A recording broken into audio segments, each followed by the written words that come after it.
Hello everyone, welcome to for another team overview. I assume everyone is waiting for to see how Team USA approached their draft this year, and for this we have Jessica Thompson, which is our master of communication. Say hello, introduce yourself, introduce the team. I'm Jessica. I am the team captain for Team USA. And that's it. I mean, we all know most of you guys, so Yeah. I know you participated last year in the World Cup, the USA team. So, what are the expectations for this year? How did it went last year? So last year we kind of struggled through the Swiss, and we realized kind of late that we really needed to practice our games and have team calls during the Swiss rounds in order to like break down the matchups. So this year we really focused on getting a team of people who had the availability to participate in those team calls to get a bunch of practice games in.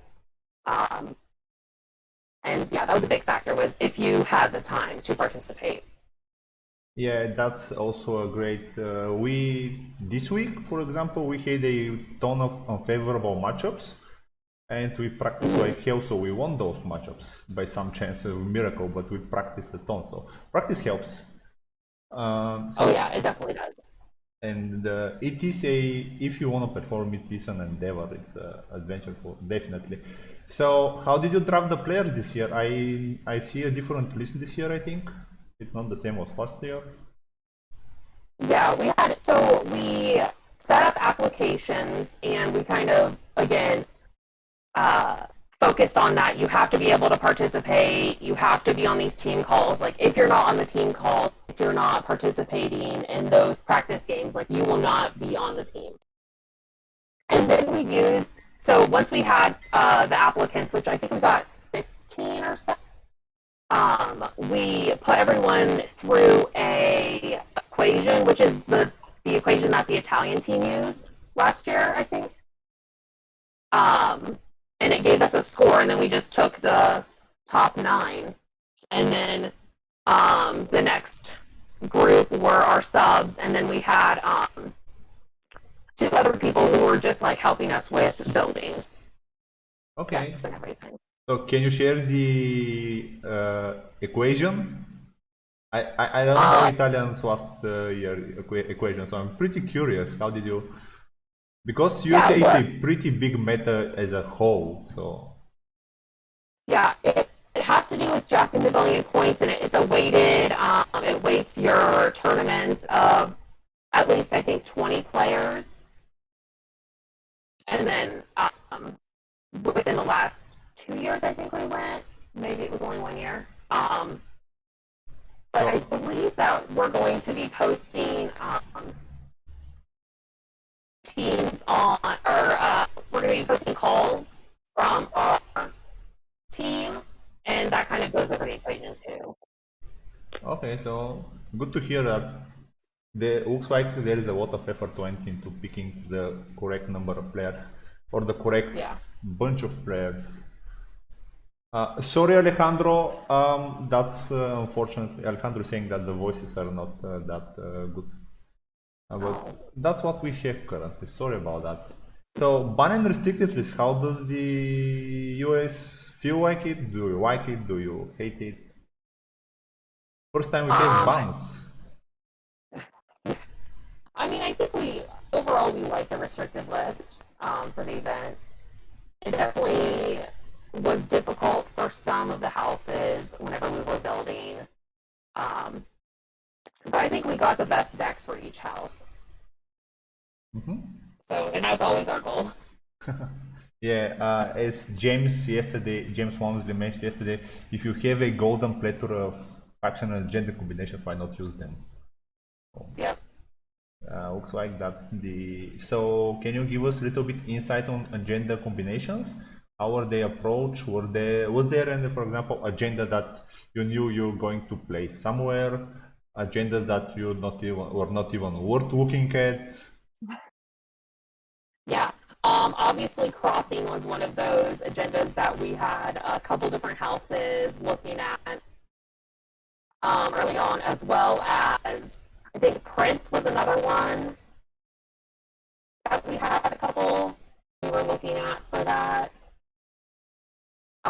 We did like each week going through the once we had our team set, we did a weekly call each week, and then we would break down each house and decide on like 3 or 4 agendas worth exploring.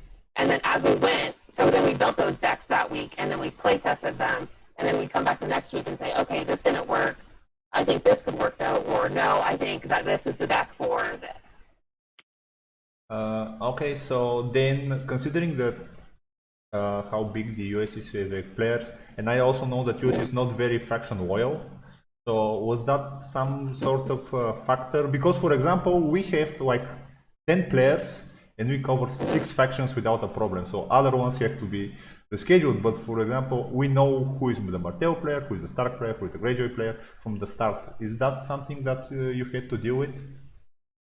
Yeah, so we do have to deal with that a little bit. Last time around, we just went off of whoever had the most wins with that house. Like that was who played that house.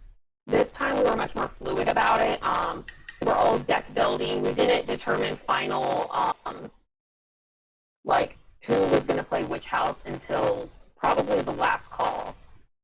Just because we do have so many of those players who can pick up, any deck, and if they get reps with it, they can win games with it. That's a great if you're on a leading that kind of team. That's so flexible. Yeah. So what influenced your Mystery Knight? So basically, Alex Black asked to be Mystery Knight, and we all said, okay, that's fine, because we had CT and Mira on the team who are also Martell players, as long as, Alex is also considered a Martell player. And Alex is, again, willing to play whatever the second best deck is for a house. So that kind of was just, we knew he was going to be Mystery Knight, and at first we thought he might play Tyrell, and then we ended up with him playing Martell as well. Martell is definitely the second most popular one, so looks like people like. I mean, the whole community as a whole likes Martell a lot. Those that like Martell. Those everyone else hates it with passion. Yeah. So, yep. Then, did you? So, as someone who did an equation for picking players and stuff, was there an equation in assigning order of the factions? Did you look in last year's? Did that matter? No, we just use a random number generator to assign like the order. Okay. So. A pretty standard practice everywhere. Yeah, it's too much of a mind game to try to figure out what other teams are going to do, I guess. So. That is mostly true. So then, jumping to a quick deck overview.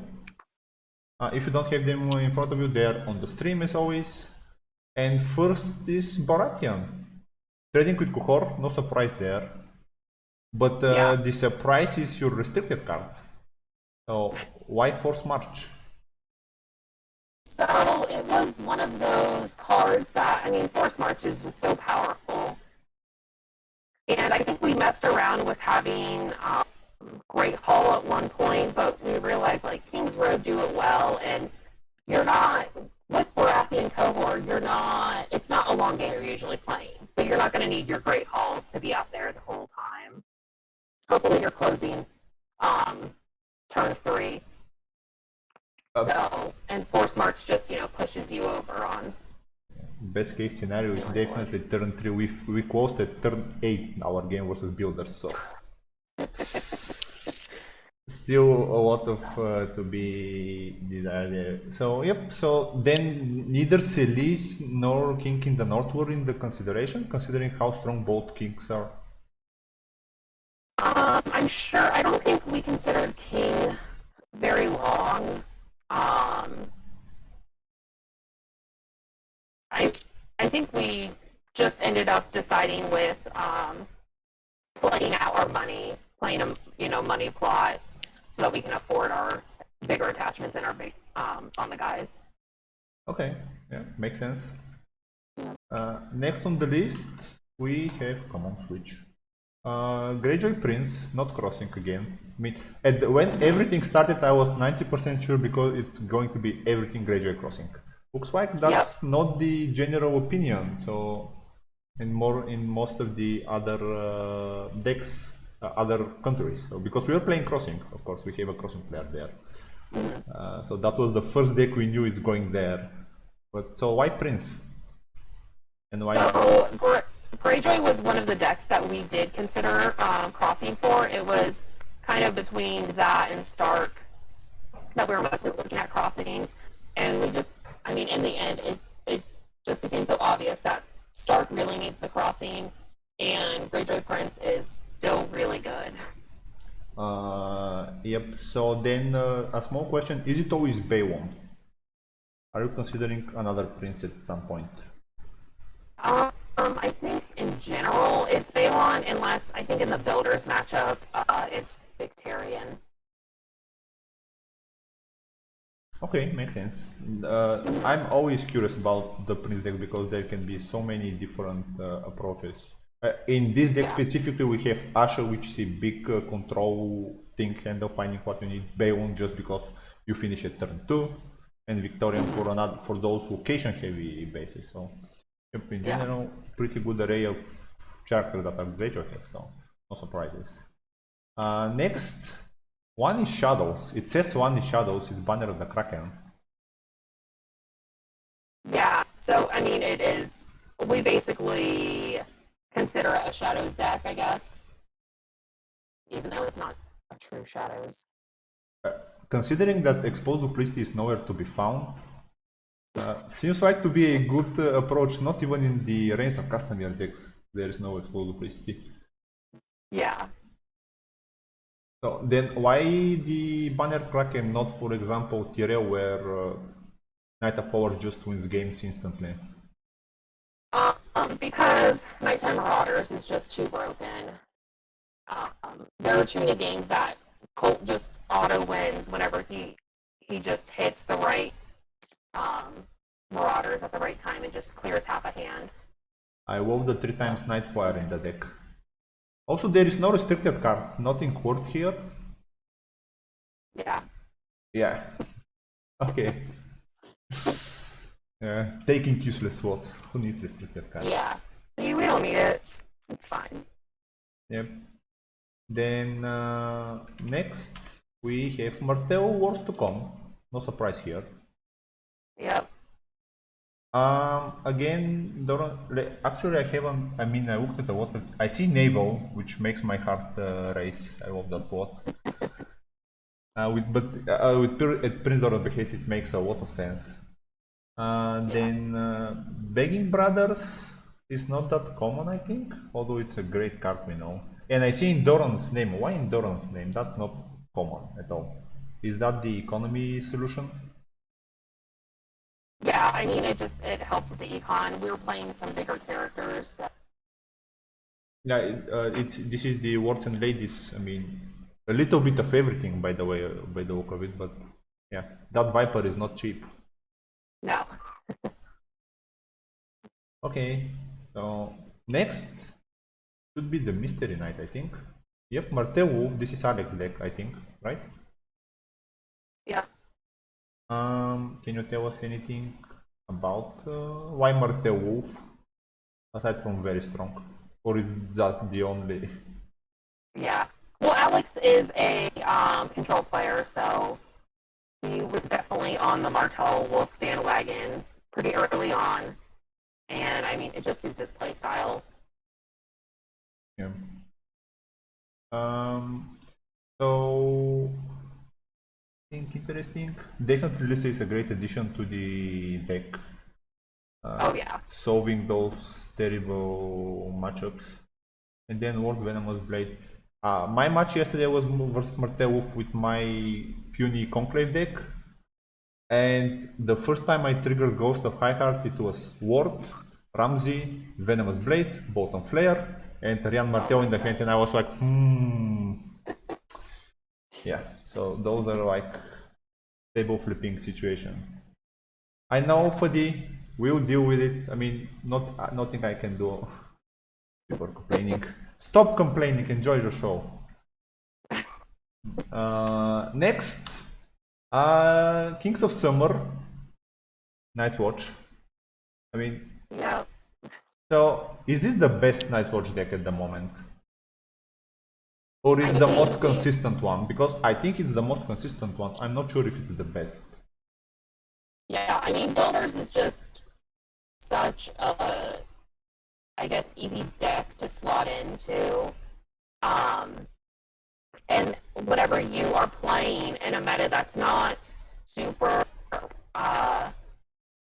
location control heavy, it's pretty good. I know Chris has run into political disaster in both of his games, but with the open deck list, obviously it's easier to play around that. So we see Return to the Fields, not Yoren. Or Yoren is not a builder and doesn't deserve to be in the deck. Yeah. Return to the Fields is just good whenever you're, I mean, with builders, obviously you're flooding the board, and with people playing more reset, obviously helps out. My observation is that people are basically not playing resets, at least not in my mind. There is Duheris everywhere, which is not a reset. So I don't see people playing resets at all. Yeah, I think we may have thought there might be a little bit more VM going around. But I think Return is still good in builders, even if you don't necessarily need it for a reset. You just are able to just get rid of your small guys and draw more cards. And yeah, definitely a solid solution. How did Moletowns make the cut, by the way? That's a very... I mean... That was one of the last, on our last call, I believe, we were like discussing Molestown a lot. I think it was between that and maybe a Seized by the Guard. Okay. This was like our 60th card, so it was kind of a toss-up, and I think Mira convinced everyone that we should play a Molestown. So. Okay. So, yeah, it's good to see some of the weird cards making the play. Even Recruiter from the Dungeon, that's a completely a Danus fault from Canada team, but yeah. Yeah. Next, Star Crossing. This is the Northern Patriarch himself, Derek, playing. We saw him in a few games, I think. Trey and Roy are streaming almost all of your games, guys. So we've seen the deck. So why Star Crossing, not POT, for example? I'm sure. I know Derek had played both a lot, Fealty and Crossing. And once we found that Crossing was not going to go to Greyjoy, I think we just stuck with it for Stark. Stark Crossing is a pretty easy choice to make. You know, so. And being heavy. It's a good deck. It is. Our Stark players are the different kind of Stark, so I cannot tell you. I haven't faced Stark Crossing aside from Stalek, I think, the most probably.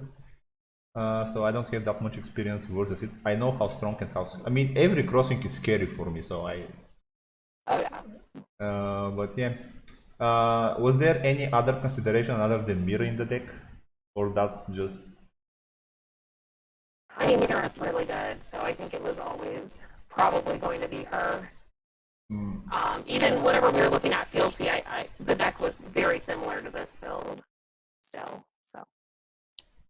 Okay, because for example, the UK team also running Star Crossing, but they chose Bear Island Scouts, for example, which is the other amazing card you need just to refuel the board constantly.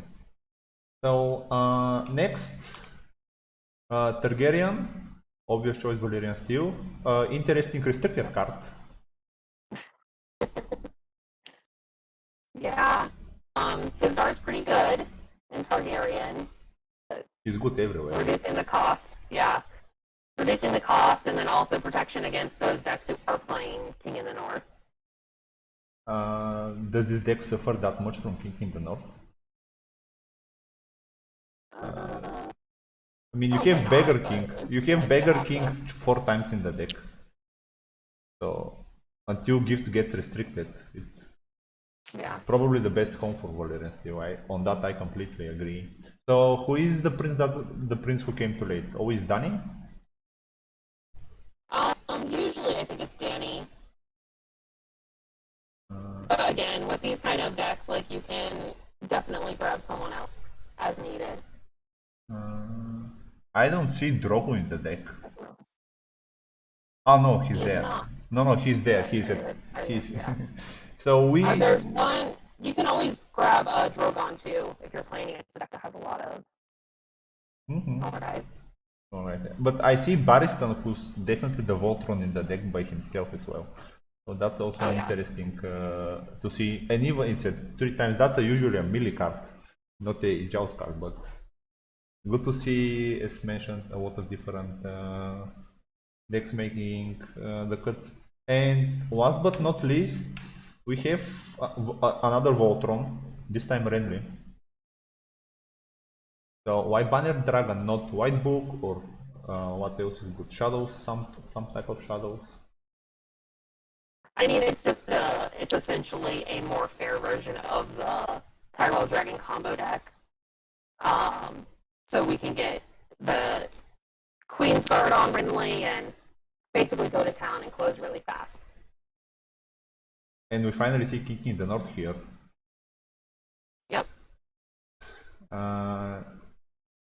So let's see, anything interesting? Superior Claim, Bounty, Hookswipe, no political. Why Confiscation? In case something goes on Renly, I believe. But there is 2 times here, so you can recycle that Renly. Basically, definitely you don't want to, but you can recycle him. If the turn comes. Other than that, looks great, very consistent.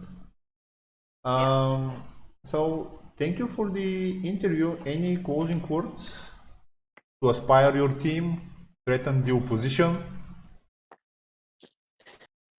They know they have to get practice games in.